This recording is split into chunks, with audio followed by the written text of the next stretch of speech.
Ladies and gentlemen, as I said, we are at a very sad stage in the country's history.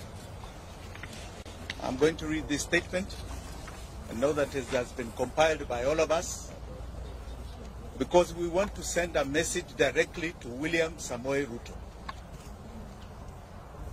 Directly to him. Crooked Ruto is responsible for the illegal abductions and killings. Today, we stand in solidarity and empathy with all the families here and those who did not make it to come for their sons and daughters who have been abducted and have disappeared. It is devastating for a family and friends when a loved one disappears. Yet this is a harsh reality facing Kenya today.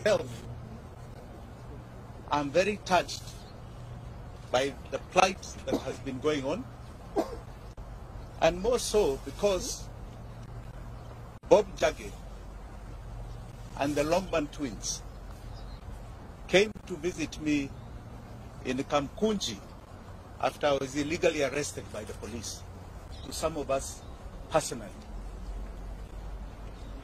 Your pain is my pain. We are sounding the alarm. We are on the edge of an abyss and moving speedily in the wrong direction. We must wake up and collectively demand for truth, accountability, and justice. Many times it is said that if it happens to one, we keep quiet. It happens to another, we keep quiet. Eventually it will land in each of our doorsteps of so-called terror suspects. We've seen it over the years. But because there is a security team that tells us that it's for our benefit, we keep quiet. Today they have extended it to people who have been peacefully demonstrating in this country. Abductions is becoming a way of life. Extrajudicial killings a way of life. This is not the Kenya. Abductions, enforced disappearances, and extrajudicial killings in Kenya remain a state strategy to spread terror amongst us. The feeling of insecurity and fear it generates is not limited to close relatives of the abducted or the disappeared only. It affects each and every one of us. Illegal abductions and enforced disappearances violates the right to life, liberty, protection before the law, and protection from other cruel, inhumane treatment and punishment. And victims and survivors, like we have here. We have a young man here who was abducted all the way to Maragua. He will tell you his story. Abductions are a gross violation of the international law, including it is kidnapping people, kidnapping Kenyans.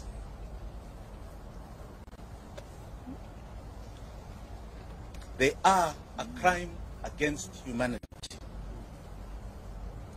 Family and friends of people who have been abducted and disappeared experience slow mental anguish, not knowing whether their son or daughter, mother or father are still alive, not knowing whether he or she is being held or how they are being treated. Searching for the truth put whole families in great danger. There are some families we wanted to visit. I myself directly, with my deputy Willis Otieno, and I can tell you those families are afraid. They want to meet us in private because they are afraid that the attention we may cause will victimize them.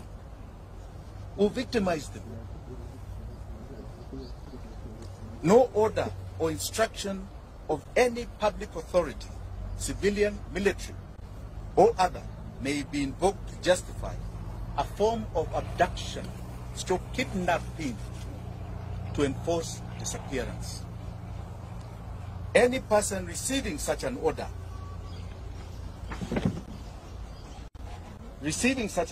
or instruction shall have the right and duty to not obey it. Article 26 of the Constitution of Kenya guarantees every Kenyan the right to life, specifically stating a person shall not be deprived of life intentionally. Article 28 and 29 of the Constitution provides the human dignity, freedom, and security of the persons, which includes and not be subjected to torture or treated or punished in a cruel and inhumane manner. The Inspector General of the National Police Service, under Article 245 of the Constitution, must exercise independent command of the police. We have seen what is going on. You have an IG who stands up and says you can demonstrate. It's in the Constitution. 2 days later, he's chasing everybody from the streets and his officers are shooting. Who is giving him those orders?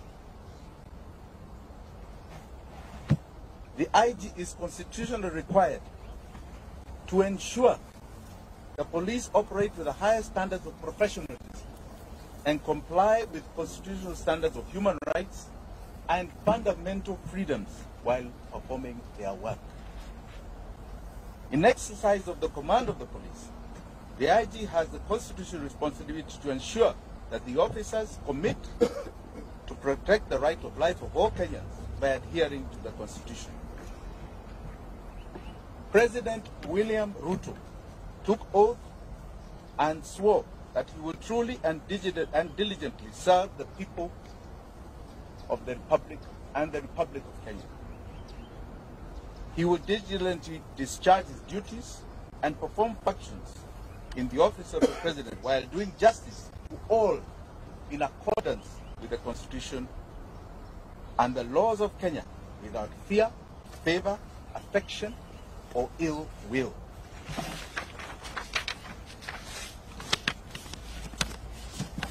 President Ruto, and I say crooked Ruto, the crooked man, took oath and swore to faithfully bear true allegiance to the Republic of Kenya and will obey, observe, protect, and defend the Constitution of this country. And he will protect and uphold the sovereignty, the integrity, and the dignity of every single Kenyan. That is an oath you are swearing to God before 54 million Kenyans.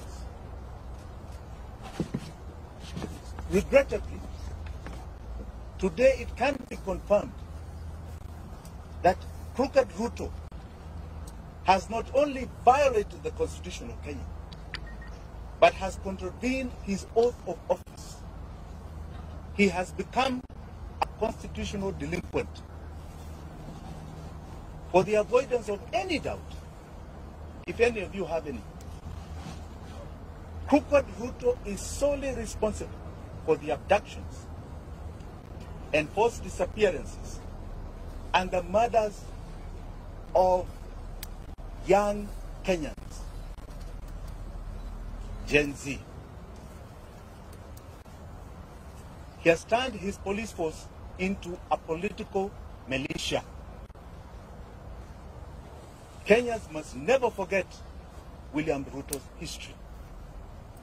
And Kenyans will never forget what he's doing to us today. Crooked Ruto is hypocritically mocking, laughing, and demeaning the abducted, disappeared, and murdered sons and daughters of this country, and their loved ones who are painfully crying daily. The only crime they have committed is exercising their constitutional and democratic right to peacefully and unarmed demonstrate on the streets in our country. We will not yield to crooked Ruto's tyranny. We will not. Because to yield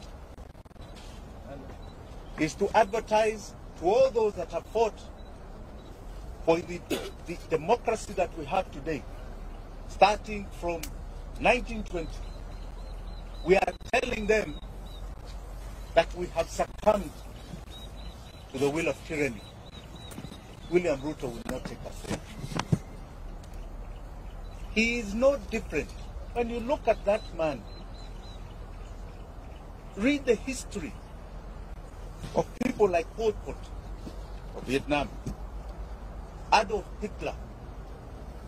Read the history of Amin Dada, who was just next door to us, Umar Bashir, who created atrocities in Sudan. He is no different. It's not a man to glorify. That is a man to feel shame that he represents this great country called Kenya in any position. Finally, I wish to assure the abducted, the disappeared, and their families here and home, you shall never be forgotten by Kenyans. Ruto may forget, may ignore, but we will never forget. You are the true freedom fighters of our time. You are the heroes and heroines of this country. Forgetting you is rejecting our own identity. Forgetting you is to renounce the meaning of our life. Forgetting you means that we do not even love our own families. We will keep the memory of our abducted, our disappeared, our murdered. Forgetting them is allowing crooked Ruto to achieve his goal of erasing our loved ones from this earth. We are going to continue demanding justice. We shall relive their memory as we do. The abducted, the disappeared, the murdered shall live forever in our minds, in our hearts, and etched in the history of this country. Thank you very much.